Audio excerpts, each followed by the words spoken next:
Good evening, friends. It's Anna, and I'm here with a very short and sweet empties tonight.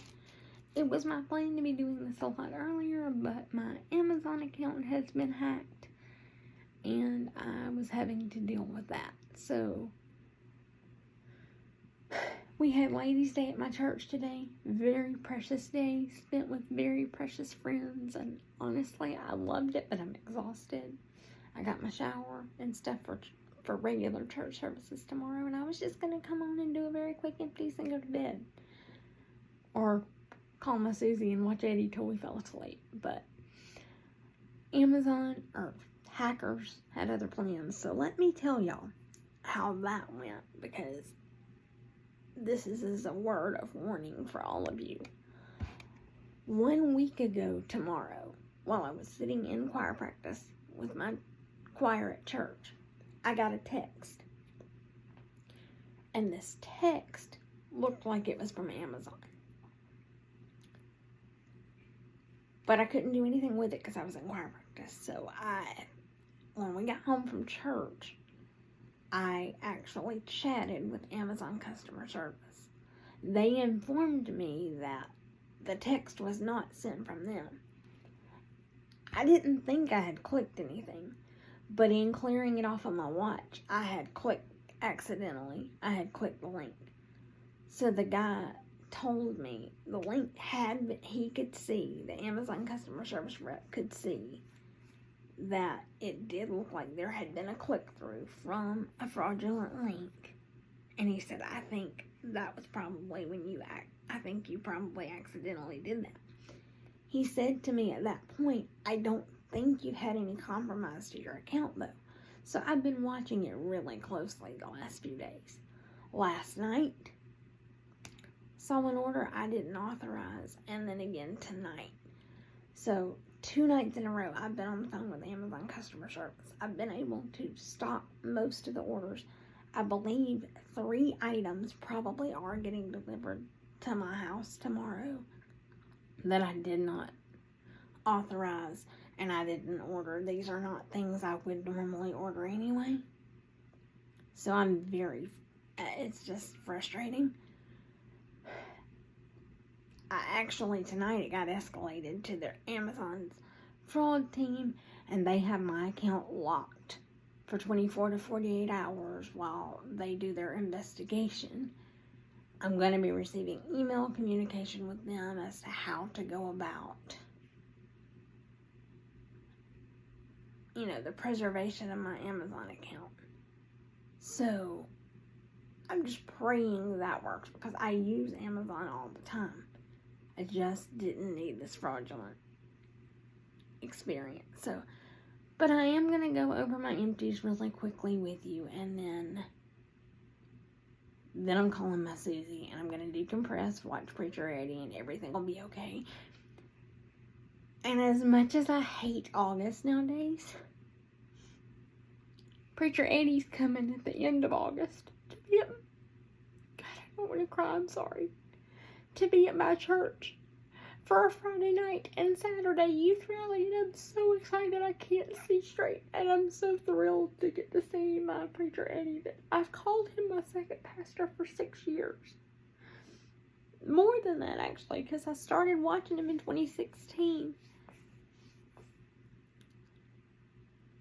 In the summer of 2016. And it was just a couple weeks after that for the first time I actually called him my second pastor, and from there on it stuck. And so actually I guess it's been more than 6 years at this point. Y'all know I can't do math. But I'm so excited that he's coming, and so I get to look forward to that. So I plan on going and decompressing with my Susie and watching Preacher Eddie and just reminding myself that he's going to be with us in person in just a few days. I'm just really upset about the whole Amazon thing right now, because I use Amazon all the time. And to be locked out of my account where I can't access it that's terrifying. Like, I need to be able to use Amazon. And that's my lifeline to being able to order things Like my diamond paintings that I do all the time. I have so many I want to do for people for Christmas and things. And I know they said 24 to 48 hours and then they're going to open my account back up. I just pray that it really moves that quickly because I need Amazon. I use Amazon all the time. But I am going to go over real quick these empties. I have 3 testers this week because I did 2. Oh yeah, do I just have... Yeah, I just have the one for the bathroom this week. Because like clothesline,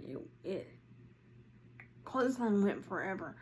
So I ended up only changing it about halfway through this week.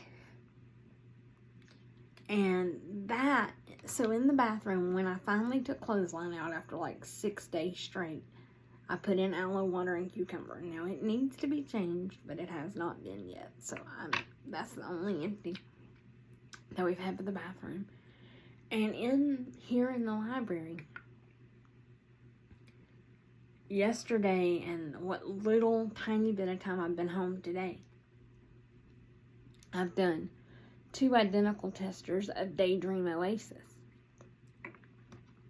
These are all beautiful. They'll go to Brother Jim's collection. I have a cotton cleanup. I didn't take the top off. It ripped off. Long story, guys. It was bad. But so I went ahead and turned it over and used it. Both sides. This is from cleaning up all the vendor wax I've used this week. You can tell it was me milking Christmas in July because there's Christmassy glittery wax. This was a Grinch wax that was like a peppermint cocoa. There's the red on there. That was Christmas Eve fuel from Jim's Daughter Crafts. Now, these are not empties, but I'm just telling you some of what I can tell immediately. I can remember some of what I used with this cotton cleanup. So there's that.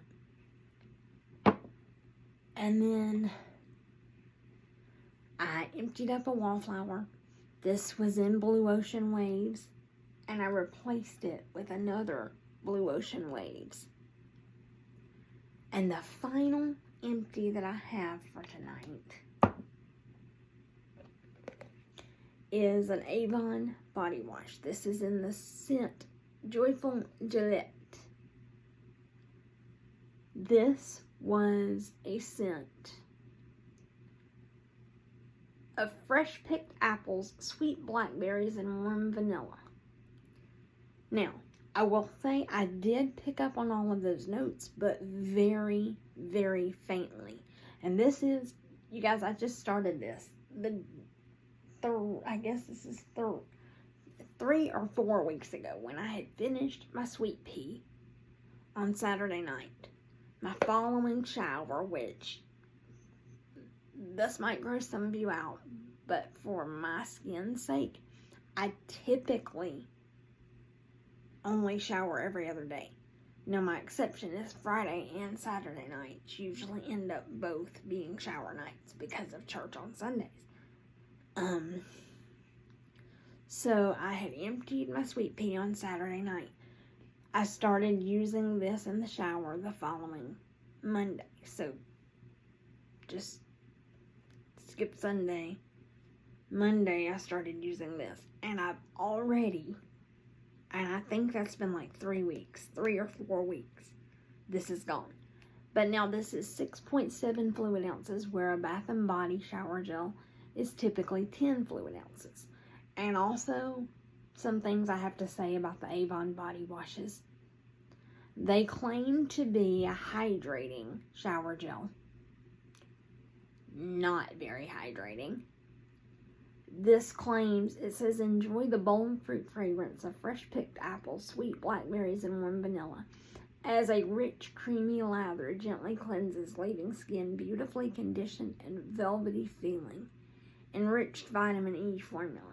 Now, I will say, while I did smell all of the scent notes, it was very, very faintly. I did not feel like this was at all hydrating or that it lathered well at all. I felt like I used about 3 to 4 times as much shower gel as I typically do to get the same lather that I typically have with Bath and Body Works. And because this was a smaller tube, it just went super quick. Like, it's gone. I squeezed it till air was coming out tonight just to get soap for shower tonight. I will take the lid off. It is clean and beautiful, and I will give this to Brother Jim. But that is my empties for the week. Just my recommendation, be careful with Amazon, and I wouldn't recommend Avon's current formula because it's not great. I used to love their stuff. My Nana used to give me their stuff all the time, and I loved it. But these recent formulas, not so much. I now have a full set of Bath and Body Works Butterfly in my shower. The fragrance mist is actually a partial that I've been using for years off and on as a perfume. But I put a brand new matching shower gel and lotion in my shower tonight that I'll start using Monday. So we're back to Bath and Body Works usage speed. But just to let you guys know, Avon, not recommended. And please be careful with Amazon. Until I see you again, my friends, please remember that I love you. And please, have a blessed day on purpose.